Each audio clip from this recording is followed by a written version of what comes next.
Hello there, welcome to John's Book Club, and I'm John, and I hope you're doing really, really well. Yeah, it's Thursday again. It seems to come around very quickly. I've got a song in my head, so that's kind of why I've been singing all afternoon.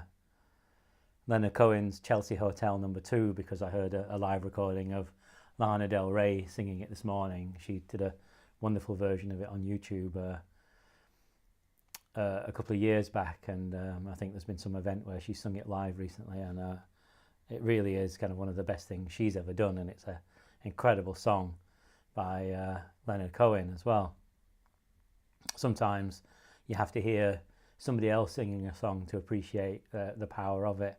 Anyway, that's a digression. I want to say welcome to everybody, and I want to say a special hello to new people who have subscribed to the channel in the last week or two, because the subscription numbers have gone up a little bit, so thank you so much for coming.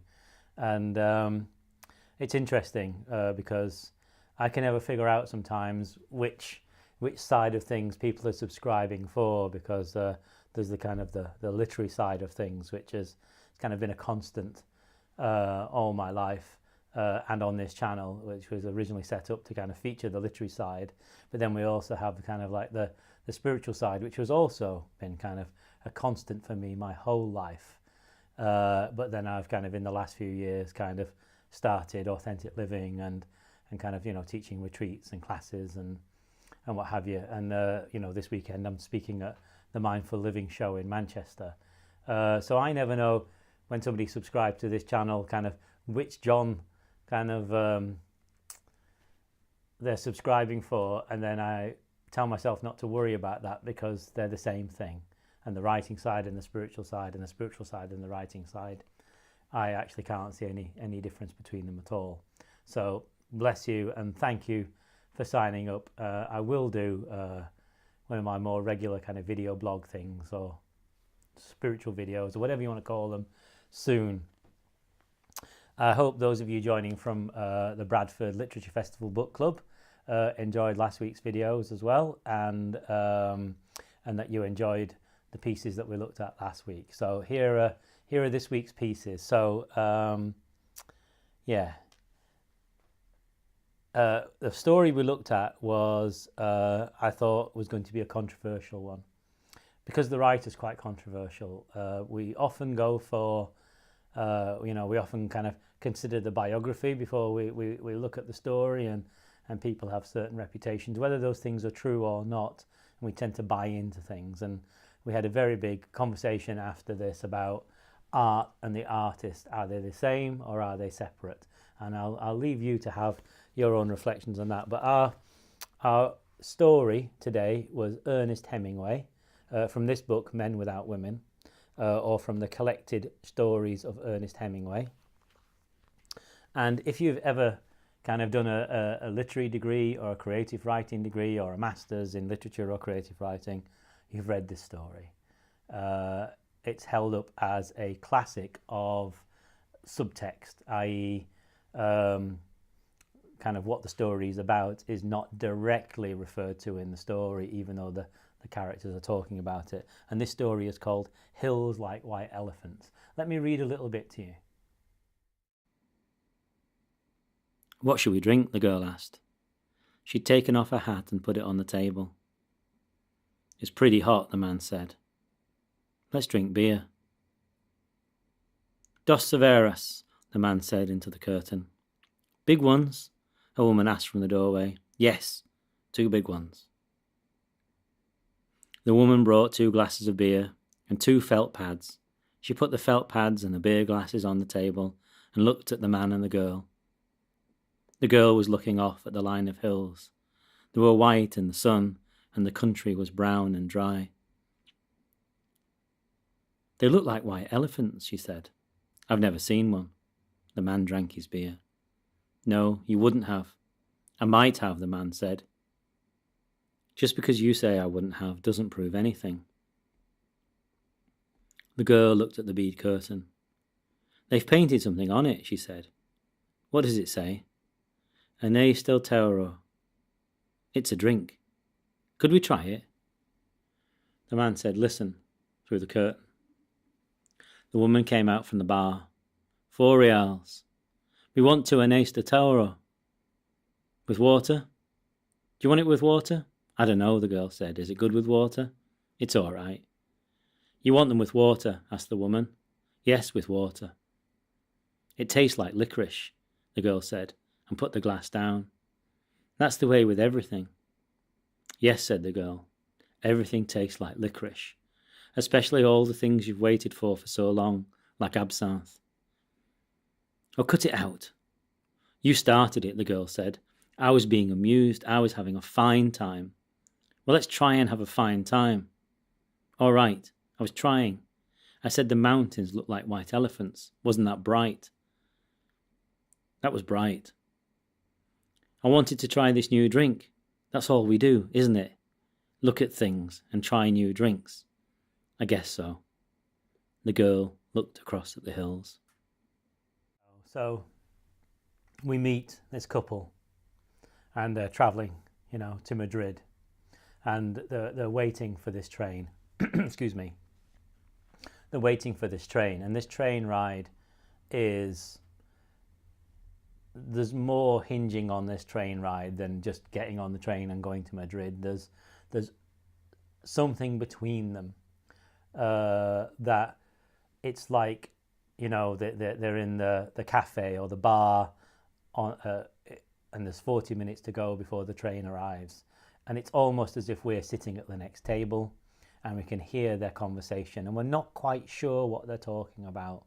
We're not quite sure. And Hemingway, beautifully, by using very ordinary language, this was his secret, that his language was always real and very, very ordinary and kind of cut to the bone, especially in the stories, much better than the novels. We find ourselves as readers and as listeners leaning in because we don't know. We're actually eavesdropping on a conversation that we really should not be listening to. And then it's never spoken about because they're in public. But when it dawns on us what they're talking about, it catches us. And I'm going to leave you to explore that for yourself and to kind of meet the subtext. I found that often when people meet Hemingway, particularly this story, another story from the snows of Kilimanjaro called Big Two-Hearted River, which is one of my favourite stories of all time, people will go, well, it's just about a couple sitting at a railway station, or with Big Two-Hearted River, it's just about a guy who goes fishing in this weird landscape. And Hemingway has this incredible ability to kind of allow us to find out for ourselves. He trusts that we're intelligent, not just intelligent enough, but heartful enough and emotionally wise enough to meet what's actually going on. And just like Shakespeare, I mean, this is on this kind of level, that the theme that's talked about in this story, this was written in the 1920s. If you were to be sitting, somewhere today, you might hear somebody having this conversation. In fact, it's guaranteed that somewhere in the world today, somebody is having this conversation, and it's a difficult one, shall we say.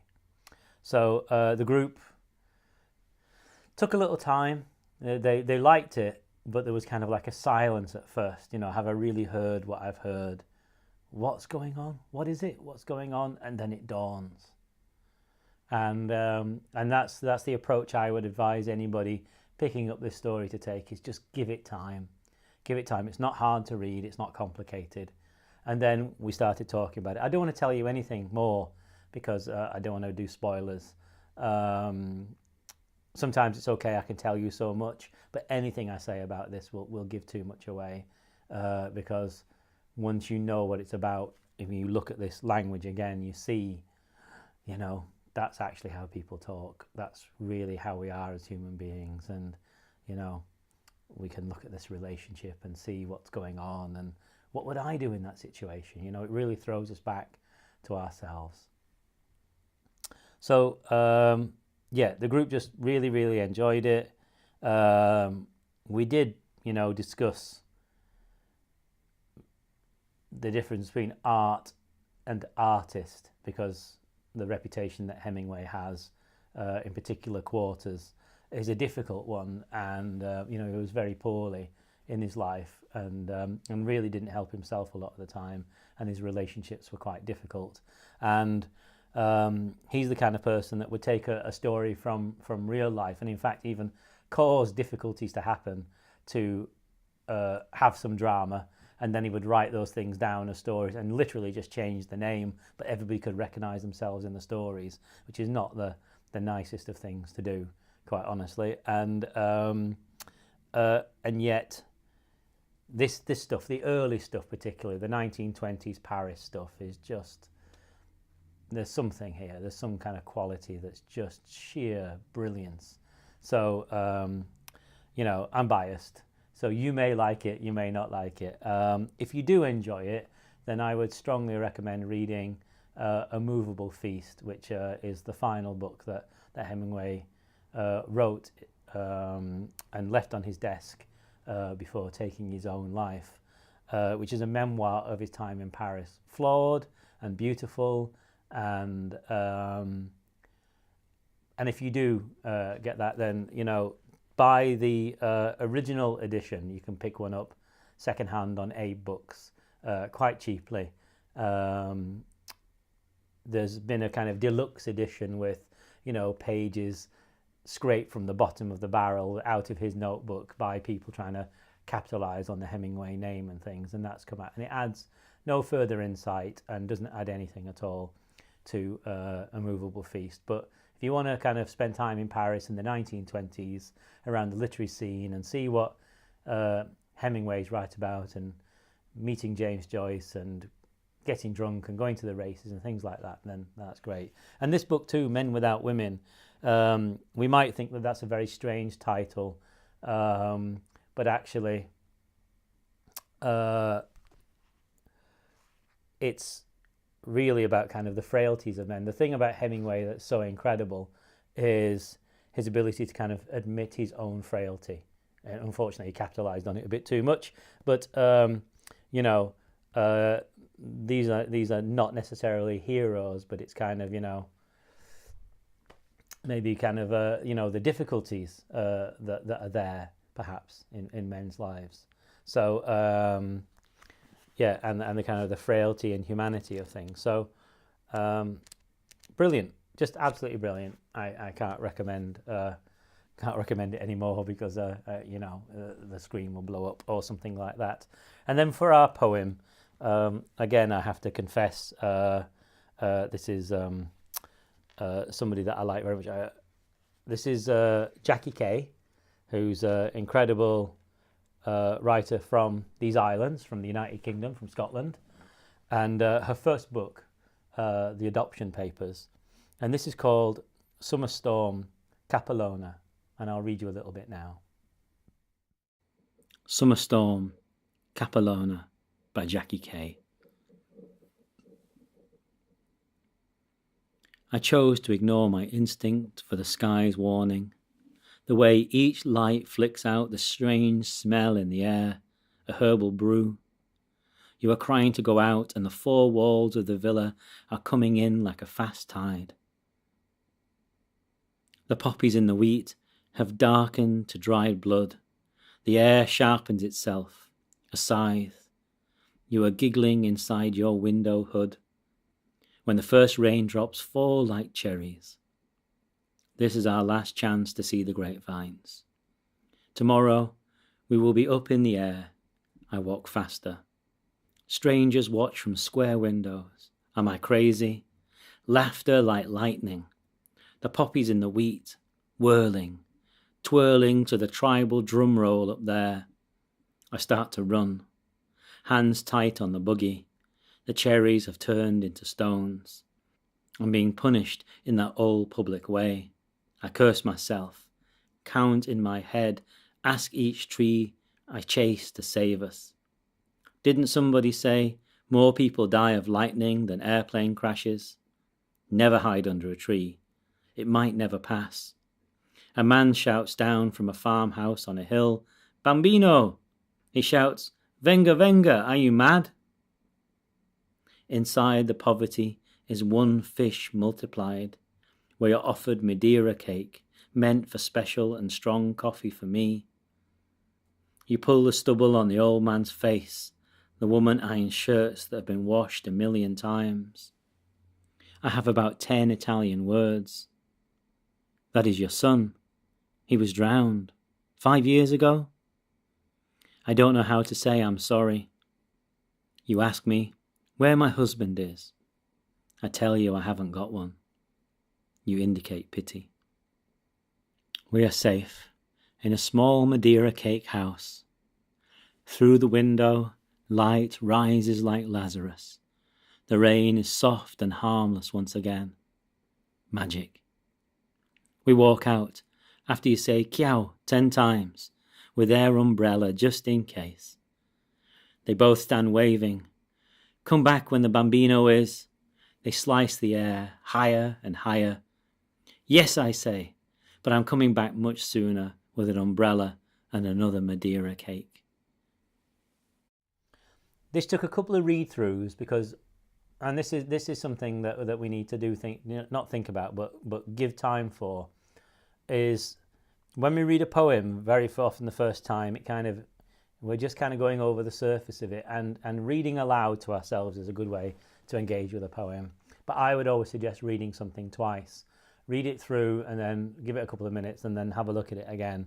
And at first, when we first hear this poem, we're not quite sure kind of what's going on, and then it becomes perfectly clear. There she is, and she's got this baby, she's on holiday, and the walls feel like they're closing in their hotel or the villa that they've hired or something like that. So she takes the baby out for a walk because the baby's kind of getting stressed and a bit cryy and whatever, and a thunderstorm comes, and then she meets this beautiful couple who rescue her from the thunderstorm, and the kindness and the love in this. And if you know, if you haven't read Jackie Kay, or you don't know of her life, then there's things that won't become that clear to you. Like, for example, you ask me where my husband is, I tell you I haven't got one, and you indicate pity.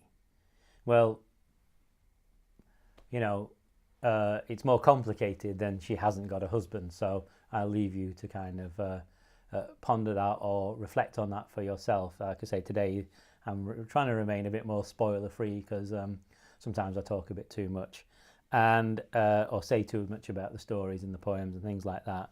I want you to kind of have your own meeting with it. But typically of Jackie, Jackie's a poet that I've known since I've known her sort of since this first book, and kind of she's the warmest, loveliest person, and she's such an amazing writer. She writes poetry, she writes short stories, she writes novels. Her biography, Red Dust Road, is super recommended. And then there's this, just this simple, she always finds the love in things. She always finds the good in people. She always finds a way to bring humour and warmth to a situation. And my God, we need some of that. So, do have a look. And this first book, The Adoption Papers, because Jackie was adopted. And so this is her kind of, her first book. So she's obviously kind of reflecting on her own kind of upbringing and her own early life, and her sort of desire to have children and to kind of, be in the world and be a whole person.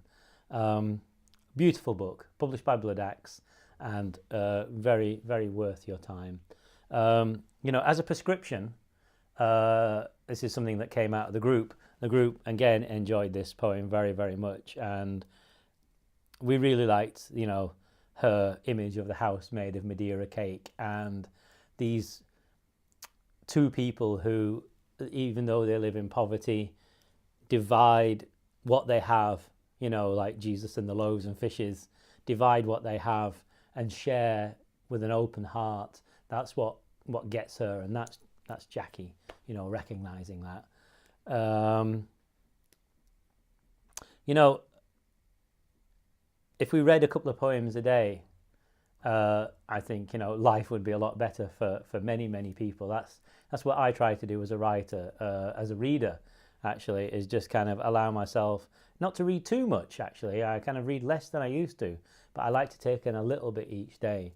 And a couple of poems a day is a lovely way to kind of to meet literature. And a lot of people are scared off by poetry. So maybe pick a poem a day and just read it aloud to yourself.